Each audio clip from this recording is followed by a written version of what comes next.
अंदर काफी सारी चीजें जो है वो देखी थी अपने फर्स्ट चैप्टर के अंदर। ठीक है, जिसके अंदर हमने सिलेबस को डिस्कस कर लिया था, लीडरशिप को डिस्कस कर लिया था, इफेक्टिव और एफिशिएंसी को डिस्कस कर लिया था, और व्हाट इज मैनेजमेंट। यहाँ से हम थोड़ा सा रिव्यू करते हैं कि व्हाट इज मैनेजमेंट, और फिर हम इसको कंटिन्यू करते हैं। ठीक है जी। अच्छा जी, मैनेजमेंट क्या है? अच्छा, management is a universal phenomena. ये हमने लास्ट टाइम डिस्कस करा। It is very popular, widely term use in organisation, business, political, culture, social, involve in management. हम हर जगह, चाहे हम किसी पॉलिटिकल पार्टी में हो, वहां पर भी ये टर्म यूज होती है कि मैनेज नहीं कर पाते। अपने डोमेस्टिक मामलात में, घरेलू मामलात में भी मैनेजमेंट का बड़ा जिक्र होता है। तो मैनेजमेंट हर जगह इन्वॉल्व है। ठीक है, रिगार्डलेस कि आप मैनेजमेंट फिजिकली पढ़ रहे नहीं पढ़ रहे, एकेडमिक में पढ़ रहे हैं या नहीं पढ़ रहे, मगर मैनेजमेंट की बात हर जगह होती है। तो बट मैनेजमेंट है क्या, ये आपको, ये हम सबको पता होना चाहिए कि व्हाट इज मैनेजमेंट, और हमें एग्जाम में क्या लिखना है। एग्जाम में अगर वो पूछता है कि व्हाट इज मैनेजमेंट, तो हमें लिखना है management is an art of getting thing done through. ये इंपॉर्टेंट है, गेटिंग थिंग सर डन मेरे थ्रू। पास स्क्रीन नहीं हो रही। स्क्रीन शेयर नहीं हो रही? जी, शो नहीं हो रही है। अच्छा, एक मिनट। यहाँ तो एक मिनट,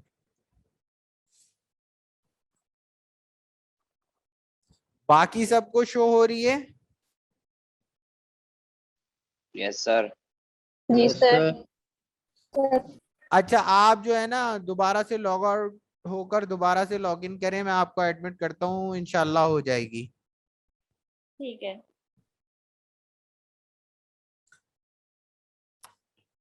ठीक है जी।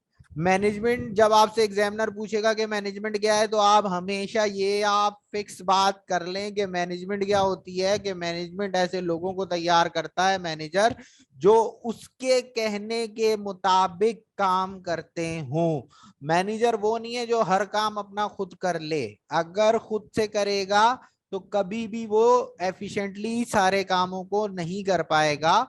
ना उसके अंदर तमाम जो स्किल्स हैं वो जो लेबर के पास होती हैं, जो सुपरवाइजर के पास होती हैं, जो उसके पास हैं, वो उन्हीं के पर्टिकुलर टेक्निकल लोगों के पास हैं। बट वो उनको अपने ऑब्जेक्टिव बता देता है कि भाई मुझे ये काम इस तरह से कराना है। जैसे अगर आप कोई घर बना रहे होते हैं, तो ये नहीं कि आप बोले यार कि सबसे अच्छा घर मेरा तभी बनेगा जब मैं छत भी इसकी खुद डालूं, शटरिंग भी खुद लगाऊं, सरिया भी खुद लगाऊं, और जी दीवारें भी खुद बनाऊं, पलस्तर भी खुद करूं। ये पॉसिबल नहीं है। ठीक है, तो क्या है कि आप खड़े होकर ये बता देते हैं मिस्त्री और मजदूर को कि भाई मुझे ऐसा घर बनाना है जिसके अंदर सीलिंग ऐसी होगी, जिसके डोर ऐसे होंगे, जिसमें यहाँ लाइट्स होनी चाहिए, यहाँ पर अलमारी का स्पेस होना चाहिए, ऐसा लुक घर का होना चाहिए, ये घर का मैप है।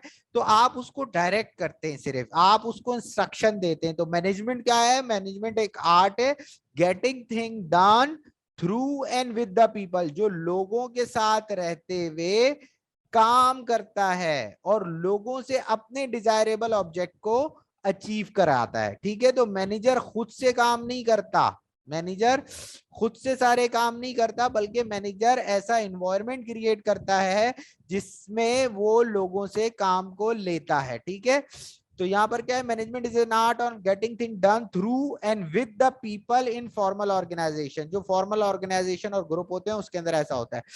It is an art of creating environment. Actual चीज ये है कि आप एक ऐसा एनवायरनमेंट क्रिएट करें जिसके अंदर लोग उसके डिजायरेबल रिजल्ट को अचीव करने के लिए, टूवर्ड गोल को अचीव करने के लिए मेहनत कर रहे हों, और उसका काम उसके ऊपर चेक एंड बैलेंस रखना है। उसका काम उसके ऊपर देखना है कि आफ्टर जॉब डन क्या वो डिजायरेबल रिजल्ट अचीव हो रहे हैं जो वो चाहता था। ठीक है, या जो भी अगर हम फॉर्मली बात करें जो ऑर्गेनाइजेशन के अल्टीमेट गोल्स हैं, जो ऑर्गेनाइजेशन के अल्टीमेट गोल हैं, उनको अचीव करने के लिए जो चीजें हैं वो उसको हासिल हो रही हैं या नहीं हो रही। ठीक है, तो अब ये बात हमने डिस्कस कर ली। और what is management? Therefore we can say the management include management के अंदर क्या चीजें इंक्लूड होती है? Therefore we can say that management include both effectiveness और एफिशिएंट, इफेक्टिव भी हो और एफिशिएंट भी हो। और हमने बहुत क्लियरली इस बात को डिस्कस कर लिया है। इफेक्टिव मतलब होता है कि जो भी टास्क है आपको वट एवर एनी वे उसको कंप्लीट करना है। जब आपको जो टास्क दिया गया है आपने उसको कंप्लीट कर लिया तो ये आपका काम क्या है? इफेक्टिव हो गया। और एफिशिएंट क्या है या एफिशिएंसी क्या है? कि उसको मिनिमम वेस्ट ऑफ रिसोर्सेज में और मिनिमम टाइम में और मिनिमम कॉस्ट में उसको पूरा कर देना। अगर एक चीज के अंदर एफिशिएंसी है कि मिनिमम कर दिया मगर जो आपके डिजायर ऑब्जेक्ट थे टास्क कंप्लीट नहीं हुआ, तब भी वो मिसमैनेजमेंट कहलाएगा। और अगर उसके अंदर इफेक्टिवनेस है, लाइक टास्क कंप्लीट कर दिया बट मिनिमम कॉस्ट पे एफिशिएंसी नहीं है, मिनिमम टाइम में नहीं किया, तब भी वो मिसमैनेजमेंट कहलाएगा। तो वो बोलता है there is no difference, there is no between management या मिसमैनेजमेंट। वो बोलता है या तो कोई चीज अच्छे से मैनेज हुई है या मिसमैनेज है, इसके इन बिटवीन कुछ नहीं है। मैनेज कब होगी? जब उसके अंदर, अच्छा गुड मैनेजमेंट या इफेक्टिव मैनेजमेंट कब है? जब वो इफेक्टिव भी हो उसके सारे डिसीजन और एफिशिएंट भी हो। अगर इफेक्टिव और एफिशिएंसी नहीं होगी तो वो डिसीजन उसके क्या नहीं होंगे? इफेक्टिव डिसीजन मेकिंग नहीं होगी। वॉइस और स्क्रीन सबको क्लियर है? Yes sir. चलें जी, चलें, thank you so much, thank you so much. अच्छा जी, being the effective means doing appropriate. वो बोल रहा है कि इफेक्टिव मींस क्या है? एक तो थोड़ा सा हाईलाइटर, एक मिनट रुके।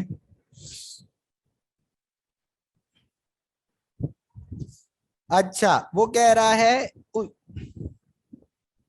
Being effective means doing the appropriate. Appropriate task मतलब क्या होता है? सुटेबल। अप्रोप्रिएट मतलब क्या होता है? जो भी राइट चीज है वो आप कर दें। तो वो अगर राइट चीज आप कर देते हैं तो वो चीज क्या होती है? जो सही है वो आपने कर दिया तो वो चीज क्या हो गई? इफेक्टिव। तो यहाँ पर वो इसकी एग्जाम्पल के अंदर क्या दे रहा है? यहाँ पर वो इसकी एग्जाम्पल के अंदर दे रहा है कि fitting the square hook in a square hole. जो स्क्वायर, अगर हम ऐसी बात कर रहे हैं, जो स्क्वायर हुक्स हैं उनको आप स्क्वायर होल्स के अंदर लगाएं तो वो चीज सही है, और जो राउंड हुक है उनको राउंड होल्स के अंदर लगाएं। तो अगर आप स्क्वायर हुक को राउंड होल में लगाएंगे और राउंड हुक को स्क्वायर होल में लगाएंगे तो वो कभी भी सही नहीं बैठेंगे, ठीक है। तो इफेक्टिव सिंपली मतलब क्या है? कि जो चीज जिसके जिस तरह से होनी चाहिए आपने वो कर दी। यानी कि जो स्क्वायर हुक्स हैं और जो उनके सॉकेट हैं उसको आपने वहां लगा दिया, और जो राउंड हुक है उनको राउंड की जगह पे। इसको और अच्छे से समझ लो कि भाई जो बॉयज के ड्रेस हैं वो बॉयज पहनेंगे और जो गर्ल्स के ड्रेस हैं वो गर्ल्स पहनेंगी। अगर गर्ल्स के कपड़े बॉयज को पहना दोगे वो लोग के टारगेट अचीव हो गया। कपड़े तो कपड़े होते, तो कपड़े तो कपड़े नहीं होते, ठीक है। जो बॉयज के कपड़े हैं अगर वो, वैसे तो आजकल पहन लेते हैं मगर थोड़ा सा अनअप्रोप्रिएट हो जाएगा कि अगर हमारी क्लास के बॉयज जो हैं वो फ्रॉक्स पहनकर आ जाएं तो कपड़े तो होंगे बट वो थोड़े से अनअप्रोप्रिएट हो जाएंगे, तो वो थोड़ा सा अजीब हो जाएगा, ठीक है। तो यहाँ पर हम सिंपल सी बात क्या कहते हैं कि fitting square hooks in a square hole and round hook in a round hole. Clear है सबको बात? बीइंग इफेक्टिव एफिशिएंट मींस क्या है? Doing the task correctly and least possible cost with minimum wastage of resources. तो effective means क्या है? कि appropriate हो, सूटेबल हो। और एफिशिएंसी मींस क्या है? कि करेक्ट हो, लीस्ट पॉसिबल कॉस्ट में हो और मिनिमम वेस्टेज में हो। क्लियर है ये बात? कि मैनेजमेंट के अंदर तमाम चीजें तब इफेक्टिव मैनेजमेंट या गुड मैनेजमेंट कहलाती हैं जब वो क्या हो? इफेक्टिव भी हो और एफिशिएंट भी हो, ठीक है। Next slide, management as a science. अब लोग बोलते हैं कि मैनेजमेंट साइंस भी है और मैनेजमेंट आर्ट भी है। तो इसको हम थोड़ा सा देख लेते हैं कि मैनेजमेंट साइंस कैसे है और मैनेजमेंट आर्ट कैसे है। देखो साइंस क्या है? साइंस एक सिस्टमैटिक बॉडी नॉलेज होती है। जो साइंस क्या मतलब? जो एक स्टडी से आती है, जो प्रैक्टिस से आती है, ये खुद से नहीं होती। मगर और आर्ट होना, आर्ट किसी के अंदर एक पेंटिंग का आर्ट है तो वो बचपन से ही करता हुआ आ रहा है, वो बाय बॉर्न है। अगर किसी को कोई अच्छी पेंटिंग बनाना आती है, किसी को जो है किसी की हाइट लंबी है, किसी की बिल्ड अच्छी है, तो वो उसका एक आर्ट है जो उसको बाय बर्थ मिला हुआ है। और भी चीजें होती हैं आर्ट के अंदर मगर हम इसको थोड़ा सा डिस्कस कर लेते हैं। Science is a systematic body of knowledge relating to the specific field study that contain journal fact. Science में क्या होते हैं? जर्नल फैक्ट होते हैं which explain a phenomena, जो किसी भी प्रॉब्लम को एक्सप्लेन कर रहे होते हैं. It establish cause and effect relationship between two और मोर. और इसके अंदर क्या होते हैं? कॉज और इफेक्ट. कॉज इफेक्ट मतलब क्या है कि अगर आप चूल्हे पे पानी को रखेंगे किसी फायर पे तो वो डेफिनेटली बॉयल होगा, तो जब उसके नीचे आग जलाएंगे तो उसका इफेक्ट क्या हो जाएगा कि पानी बॉयल हो जाएगा. ठीक है, तो ये कॉज और इफेक्ट से रिलेट करता है. अच्छा, फिर क्या है भाई? Variable emphasise the principle leading their relationship. और ये आपस के अंदर, इसके अंदर अंदर क्या चीजें होती हैं? एक दो वेरिएबल के दरमियान कोई रिलेशनशिप को हम देख रहे होते हैं. ठीक है, this principle are develop through the scientific method and observation verification through the testing. और जितने भी साइंटिफिक मेथड हैं उनको हम टेस्टिंग के थ्रू, ऑब्जर्वेशन के थ्रू हम उनको मेजर करते हैं. साइंस की कैरेक्टरिस्टिक्स क्या है कि उस चीज को हम साइंस कहेंगे जिनके अंदर फॉलोइंग कैरेक्टरिस्टिक्स होंगी. तो साइंस क्या है? अगर हम मैनेजमेंट को एज ए साइंस ले रहे हैं तो क्या है कि यूनिवर्सली एक्सेप्टेड प्रिंसिपल, यानी कि वो जो चीज है उसको सब लोग मानते हो. जैसे अगर हम साइंस की बात करें तो साइंस क्या है कि भाई कि अगर हम वाटर को बॉईल करते हैं, कहीं पर हीट पे रखते हैं तो वो बॉईल हो जाता है. इसको पाकिस्तान वाले भी मानते हैं, इंडिया वाले सब मानते हैं. ये साइंस है. इसी तरह कि मैनेजमेंट की चीजों को भी यूनिवर्सली एक्सेप्टेबल किया जाता है. जैसे अगर आगे चल के हम पढ़ेंगे डिवीजन ऑफ लेबर के, अगर लेबर की अच्छी ट्रेनिंग हो, उसकी नॉलेज हो तो उसकी प्रोडक्टिविटी बढ़ जाती है. तो इसको पाकिस्तान वाले भी मानते हैं, इसको इंडिया वाले भी मानते हैं, इसको बांग्लादेश वाले भी मानते हैं, इसको अमेरिका वाले भी मानते हैं कि हाँ भाई वो लेबर जिसकी ट्रेनिंग ज्यादा अच्छे से हुई है, जिसकी डेवलपमेंट हुई है, जिसमें स्किल है, उसका प्रोडक्टिविटी लेवल उससे ज्यादा होगा जिसको लैक ऑफ नॉलेज होगा, लैक ऑफ ट्रेनिंग होगा. ठीक है, तो जिस तरह से ये यूनिवर्सली एक्सेप्टेड प्रिंसिपल है उसी तरह से मैनेजमेंट के भी यूनिवर्सली एक्सेप्टेड प्रिंसिपल है. इसलिए मैनेजमेंट को क्या कहते हैं? एज ए साइंस कहते हैं. Experimentation and observation. तो साइंस की सारी चीजें क्या होती हैं? एक्सपेरिमेंट से प्रूव होती हैं. जैसे हमने एक्सपेरिमेंट किया कि भाई एक आदमी है, उसको बुखार चढ़ रहा है, उसको ये बीमारी है, तो उसका ब्लड लेंगे, फिर उसको टेस्ट करेंगे, फिर उसके ब्लड के अंदर वो वायरस आएगा, वो डिजीज पता चलेगी. तो ये टेस्टिंग से है, एक्सपेरिमेंट किया. मगर इन्होंने जितनी साइंस, मेडिकल साइंस को अगर हम देखें तो ये मेडिकल साइंस कहाँ से आती है कि ये पहले रेट्स पे एक्सपेरिमेंट करते हैं, डिफरेंट एनिमल्स पे एक्सपेरिमेंट करते हैं, फिर कोई वैक्सीन, कोई दवा डेवलप करते हैं, फिर उसको इंसानों पे उसकी एप्लीकेशंस होती हैं. ठीक है जी. इसी तरह हम मैनेजमेंट में भी देखते हैं कि हमने भाई एक आदमी से सारा काम करवाया. एक फैक्ट्री के अंदर हम देखा कि एक लोग सारी चीज, पूरी शर्ट बना रहे हैं, उसको कितना टाइम लग रहा है और उसकी शर्ट में कितनी क्वालिटी है और वो कितनी नंबर ऑफ शर्ट्स एक दिन में बना रहा है. और उसी काम को हमने डिवाइड कर दिया 4 लोगों में कि एक बंदा कटिंग करेगा, फिर दूसरा बंदा स्लीव्स लगाएगा, फिर उसके कॉलर लगाएगा, फिर बटन लगाएगा. वो सारे मिलकर कितनी शर्टें एक दिन में बनाते हैं, और उतने ही लोग एक एक शर्ट पूरी पूरी बनाकर कितने लोग बनाते हैं. तो एक्सपेरिमेंट और ऑब्जर्वेशन से मैनेजमेंट के भी प्रिंसिपल प्रूव होते हैं. तो इसलिए मैनेजमेंट को एज ए साइंस कहते हैं. Cause and effect and relationship. तो अब कॉज एंड इफेक्ट क्या होता है कि भाई जैसे कॉज है, कॉज क्या है कि अगर आप एक्सरसाइज करेंगे तो आपका वेट लूज होगा, अगर आप एक्सरसाइज करेंगे तो आप फिट रहेंगे. तो ये सारी चीजें क्या है? कॉज और इफेक्ट है. इसी तरह मैनेजमेंट के अंदर भी कॉज और इफेक्ट होता है. मैनेजमेंट के कॉज इफेक्ट क्या है कि जो लोग अच्छा, जो स्टूडेंट है वो काइंडली काइंडली अपने माइक्स को ऑफ करें.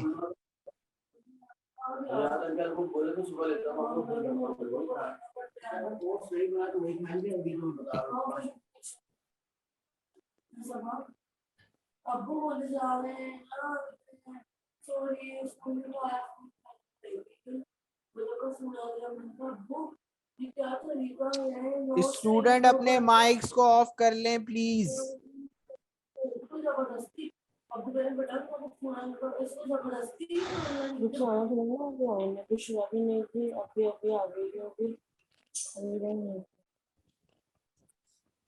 सबा जमाल अपना माइक ऑफ करें प्लीज.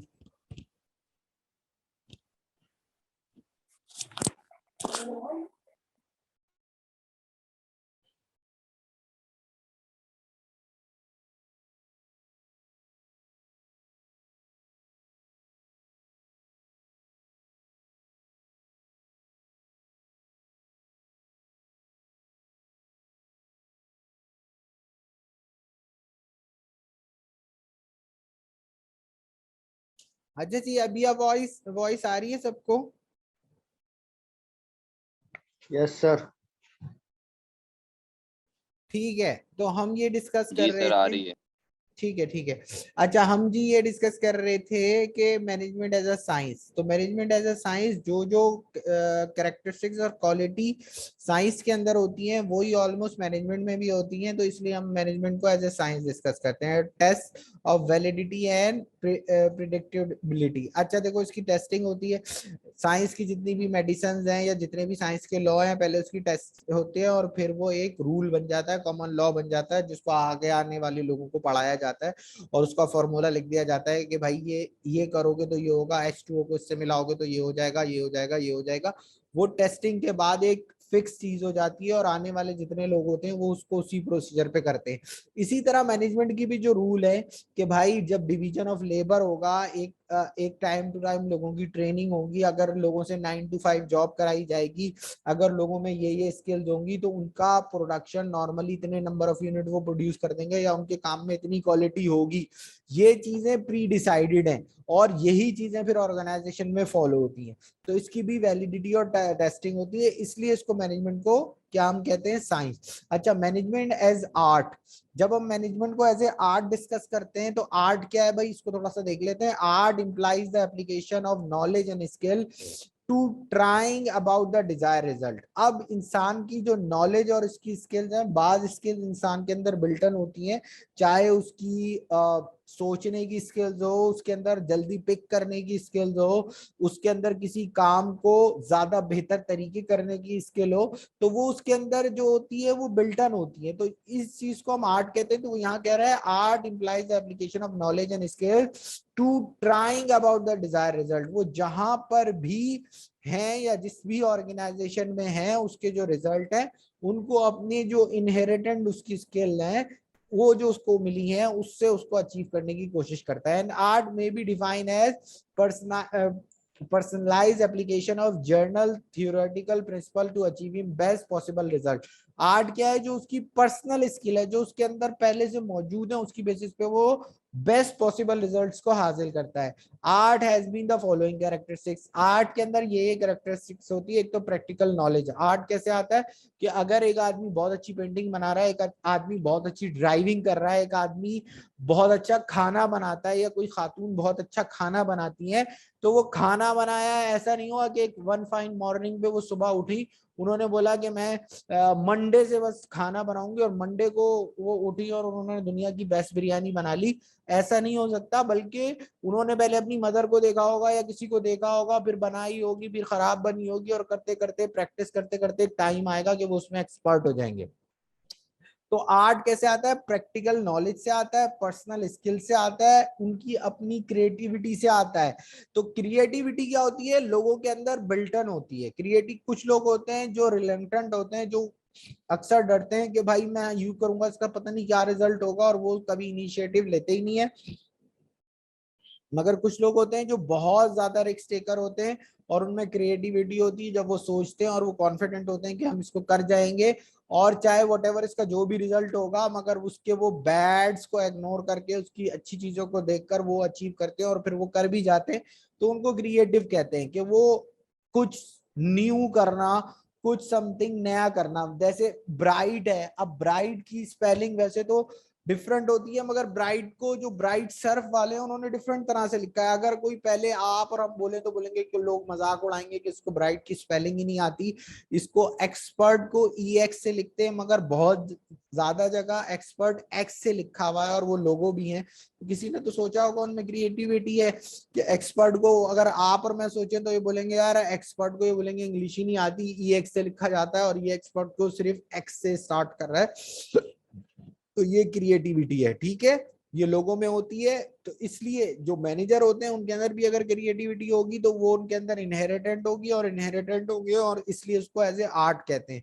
और कुछ लोग होते हैं जो बहुत अच्छी, जो कहीं से कोई मैनेजमेंट नहीं पढ़ते, कहीं से कोई उनकी ग्रेजुएशन नहीं होती, कोई उनकी क्वालिफिकेशन नहीं होती, मगर वो चीजों को बहुत अच्छे मैनेज करते हैं। आपने अपने खानदान में, अपनी फैमिली में बहुत सारे लोगों को देखा होगा जो ये कहते होंगे कि यार फलाना बंदे के अंदर बहुत अच्छा, वो अपनी फैमिली को और दूसरे अपने मामलात को, अपने घर के मामलात को लेकर चल रहा है। इवन उसकी इतनी क्वालिफिकेशन भी नहीं होगी और वो लाइफ में सक्सेसफुल भी होगा, वो अपना बिजनेस भी चला रहा होगा। तो जरूरी नहीं है, तो इसलिए मैनेजमेंट साइंस हो, क्योंकि साइंस तो एक स्टडी बॉडी ऑफ नॉलेज है जो हासिल की जाती है। आर्ट उसके अंदर बिल्टन होता है, तो इसलिए मैनेजमेंट को एज आर्ट कहते हैं। परफेक्शन थ्रू प्रैक्टिस, और डेफिनेटली जब वो काम कोई भी बंदा कोई भी काम करता रहता है तो वो कर करके उसके अंदर उसकी स्किल डेवलप हो जाती है। जिस तरह से अगर आप देखें कसाई है, तो उसका बच्चा किसी गाय काटने के लिए स्कूल में नहीं जाता, वो अपने बाप को देखता है, अपने शॉप पे रोज जाता है, देखता है गोश्त इस तरह से काटा जाता है, फिर कभी वो छुरी उठा के काटना शुरू करता है, फिर वो करते करते करते एक दिन परफेक्शन उसमें ऐसी आ जाती है कि वो बिल्कुल उसी तरह से कर रहा होता है जिस तरह से एक परफेक्ट बंदा करता है। इसी तरह एक बुक स्टॉल पे अगर किसी का बुक स्टॉल है, वो अपने बच्चे को लेके जाता है, वो देखता है, वो सेल्समैन बन जाता है। इसी तरह से तो ये आर्ट क्या आता है, परफेक्शन आती है थ्रू प्रैक्टिस से। ये नहीं कि अगर उसके अब्बा बहुत अच्छा कोई कारपेंटर का काम कर रहे हैं या प्रॉपर्टी का काम कर रहे हैं या कोई और का काम, एसी का काम कर रहे हैं, गाड़ियों का काम कर रहे हैं, बस बच्चा 20 साल तक कभी दुकान पे गया नहीं, वर्कशॉप पे गया नहीं, और जब उसने पूरे 20 साल कर लिए, उसकी 20 बर्थडे हो गई तो उसके नेक्स्ट डे गया और उसको सारे काम आता हो, ऐसा नहीं होता। तो परफेक्शन कैसे आती है कि वो जा जा के काम को देख देख कर, काम को सीख कर, देख के, चीजों को ऑब्जर्व करके। तो इसीलिए हम मैनेजमेंट कहते हैं कि जो लोग हैं, जो एक्सपर्ट हैं, जिनके पास नॉलेज नहीं है बट वो बहुत अच्छी चीजें मैनेज करते हैं, वो इसलिए कि उनके पास परफेक्शन थ्रू प्रैक्टिस आई है, कि उन्होंने एकेडमिक इतनी हासिल नहीं की है मगर उन्होंने चीजों को ऑब्जर्व किया है, उन्होंने चीजों को देखा है। अच्छा, और वो गोल ओरिएंटेड होते हैं। गोल ओरिएंटेड मतलब ये होता है कि आप और मैं क्या है कि हम काम कर रहे हैं, हमें ये है कि हम, अगर मेरी जॉब एक सर्टेन पीरियड की है तो मेरा काम है कि मैं उस पीरियड में आऊं और अपनी जो मेरी रिस्पॉन्सिबिलिटीज है उनको पूरा करूं। मगर बिजनेसमैन क्या करेगा, और जो मैनेजमेंट होगा वो बोलेगा भाई मेरा डिजायर ऑब्जेक्ट ये है कि मुझे इतनी सेल करनी है, मुझे इतना बिजनेस बढ़ाना है। तो इसके अंदर टाइम लिमिटेशन नहीं है। जो खुद अपना बिजनेस चला रहा होगा वो लेट नाइट भी बैठ जाएगा, उसको कोई मोटिवेट नहीं करेगा कि ईद का दिन है, फलाना दिन है, फलाना कारोबार के दिन है, तुम लेट नाइट बैठो, तुम्हारा फायदा होगा। वो खुद से दुकान बगैर किसी के कहे, क्योंकि उसका गोल है पैसा कमाना, ज्यादा से ज्यादा पैसा कमाना, तो वो गोल ओरिएंटेड है, रिगार्डलेस अब उसके लिए उसको ज्यादा टाइम देना पड़ रहा है, कम टाइम देना पड़ रहा है, जो भी है। तो इसलिए मैनेजमेंट को साइंस भी कहते हैं और मैनेजमेंट एज एन आर्ट। अच्छा, management as science and art both. Management is both an art and science. It consider as science because it has organise body of knowledge. Certain universal truth है, यानी कि management के जो principal हैं, हम Henry fuel के आगे चल के प्रिंसिपल पढ़ेंगे, उसके 14 प्रिंसिपल है। मैनेजमेंट के यूनिवर्सल प्रिंसिपल है, प्लानिंग, कंट्रोलिंग, डायरेक्टिंग, कमांडिंग, और ये सारे। तो ये एक सिस्टमैटिक बॉडी ऑफ नॉलेज है जो बहुत अरसे 18 सेंचुरी से पढ़ाते हुए आ रहे हैं। अब 21st सेंचुरी आ गई, 20th सेंचुरी आ गई, लोग पढ़े जा रहे हैं। तो ये परफेक्ट बॉडी ऑफ नॉलेज है, इसलिए इसको हम कहते हैं कि साइंस क्या होती है, मैनेजमेंट एज अ साइंस है। तो यहाँ पर भी यही बात हम डिस्कस कर रहे हैं कि management is a both an art and science, is consider as science because it has an organised body of knowledge which contains certain universal truth। ठीक है, इट इज कॉल्ड आर्ट, इसको आर्ट भी कहते हैं because managing require certain skill. जो manager या management को require होती है, सर्टेन स्किल्स होती हैं जो लोगों के अंदर इनहेरिटेंटली भी होती हैं, विच आर पर्सनल पोजीशन, और वो ऑफ मैनेजर, और जो किसी मैनेजर की पर्सनल स्किल्स होती हैं। बहुत सारी ऑर्गेनाइजेशन में जब आप जाके काम करोगे तो कुछ लोगों को देखोगे, या क्लास में भी आप कुछ लोगों को देखोगे, क्लास में भी सब वही स्टूडेंट हैं, क्राइटेरिया वही है कि जिसने इंटर किया होगा वो ग्रेजुएशन में आएगा। मगर कुछ लोग पढ़ाई में बहुत अच्छे होते हैं, कुछ लोग पढ़ाई में कम अच्छे होते हैं। तो या अगर तो सबका क्राइटेरिया ये कि इंटर पास वाला आएगा तो सबको सेम होना चाहिए। मगर ये जो पढ़ाई में कुछ अच्छे हैं और कुछ कम अच्छे हैं, वो इस वजह से हैं कि अपनी पर्सनल जो उनकी सलाहियतें हैं उनकी बेसिस पे हैं, जो अल्लाह ने उनको दी हैं। तो इसी तरह जो ऑर्गेनाइजेशंस होती हैं उनके अंदर कुछ लोग बड़े स्टैंड आउट हो जाते हैं, क्राउड में से अलग ही, उनकी हर जगह तारीफें हो रही होती हैं, यूं हो रहा होता है, फलाना हो रहा होता है। एक तो अगर ये तारीफें मेरिट पे हुए हैं तो उसकी पर्सनल स्किल्स की वजह से, उसकी ट्रेनिंग की वजह से, उसकी नॉलेज की वजह से, उसकी डिसीजन मेकिंग स्किल्स की वजह से। बट और भी ऑर्गेनाइजेशन में बहुत सारे फैक्टर्स होते हैं, मगर अगर हैं तो डेफिनेटली वो उसका आर्ट है और उसमें साइंस। साइंस मतलब एक सिस्टमैटिक बॉडी ऑफ नॉलेज है, उसके पास क्वालिफिकेशन है, वो कहीं से पढ़कर आया है, वो यूनिवर्सिटी के एनवायरनमेंट में रहकर आया है, वो तमाम चीजों को फॉलो करता हुआ आया है। और उसके साथ साथ उसकी पर्सनल स्किल्स भी हैं, उसकी फैमिली बैकग्राउंड है, जिस फैमिली से वो आ रहा है वहां पर लोग नॉर्मली किस पोजीशन पे, ये चीजें भी मैटर करती हैं। साइंस, अच्छा अब आगे क्या है कि science provide the knowledge and art deal with the application of knowledge and skill. Science हमें ये बताती है कि ये काम इस तरह से होगा, मगर वो सबको पता है ये काम इस तरह से होगा। जो हार्ड वर्क करेगा वो सक्सेसफुल हो जाएगा, मगर हार्ड वर्क करेगा कौन, ये हार्ड आर्ट बताएगा कि उसके अंदर ये आर्ट है या नहीं है, कि वो हार्ड वर्किंग है, या अगर वो हार्ड वर्किंग नहीं है तो ये तो उसकी पर्सनल कैरेक्टरिस्टिक्स हैं। इंसान सब बराबर हैं, सबके दो हाथ हैं, दो पैर हैं, दिमाग है, सोच रहे हैं, मगर कुछ लोग देखेंगे वो बहुत हार्ड वर्किंग होते हैं और कुछ लोग होते हैं वो लेस हार्ड वर्किंग होते हैं। तो अगर चीजें सिर्फ डिपेंड करती हैं कि आपके पास फिजिकल रिसोर्सेस पूरे हैं तो सब लोगों का सेम रिजल्ट होगा, तो ऐसा नहीं है। अगर हम ह्यूमन बॉडी देखें तो हम सबको अल्लाह ने normally same type of organ दिए हैं, लाइक हाथ है, आईज हैं और ब्रेन है और हमारे सारे हैं। बट कुछ लोग आप देखेंगे बहुत ज्यादा उसको यूटिलाइज करते हैं और कुछ लोग हैं जो अल्लाह मियाँ के पास अपना ब्रेन बिल्कुल 0 मीटर लेके जाएंगे और अल्लाह मियाँ से कहेंगे या अल्लाह आप, क्योंकि रिसाइकल का जमाना है, वैसे अल्लाह के खजाने में तो बहुत सारे ब्रेन ऑलरेडी हैं, वो सारी दुनिया को दोबारा नए ब्रेन दे सकता है, मगर आप बोलेंगे कि हमने जितना भी पीरियड दुनिया में गुजारा या अल्लाह हमने आपके ब्रेन को बिल्कुल भी इस्तेमाल नहीं किया, ये बिल्कुल 0 मीटर है, आप इसको किसी और को भी दे सकते हैं।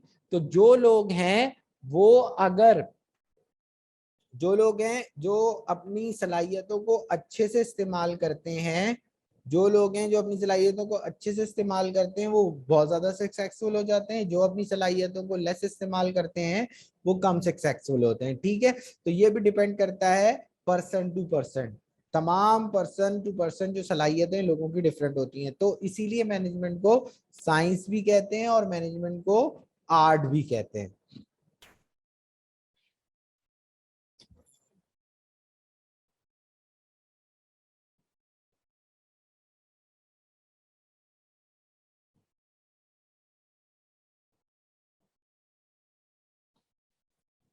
ठीक है जी, नेक्स्ट स्लाइड।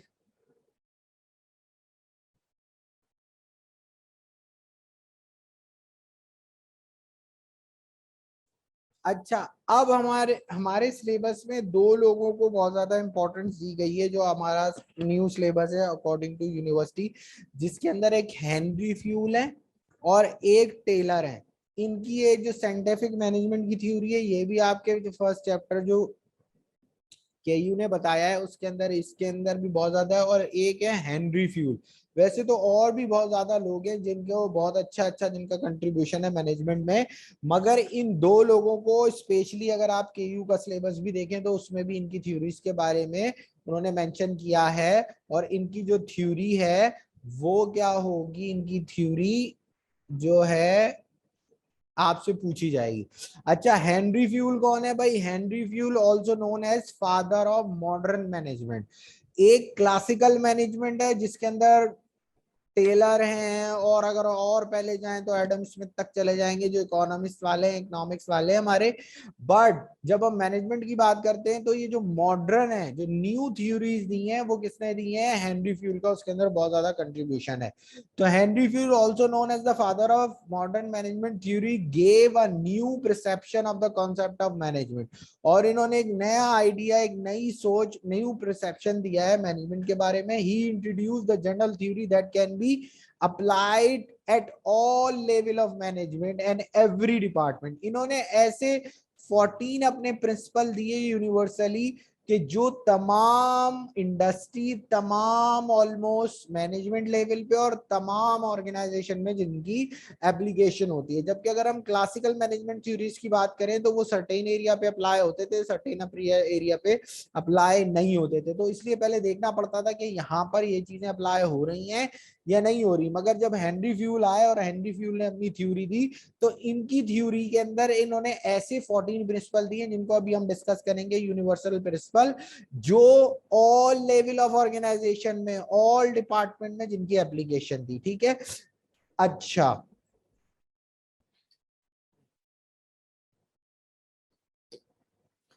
उसके बाद क्या कह रहा है, the Fayol theory is practice by the manager to organise and regulate the internal activity of an organisation.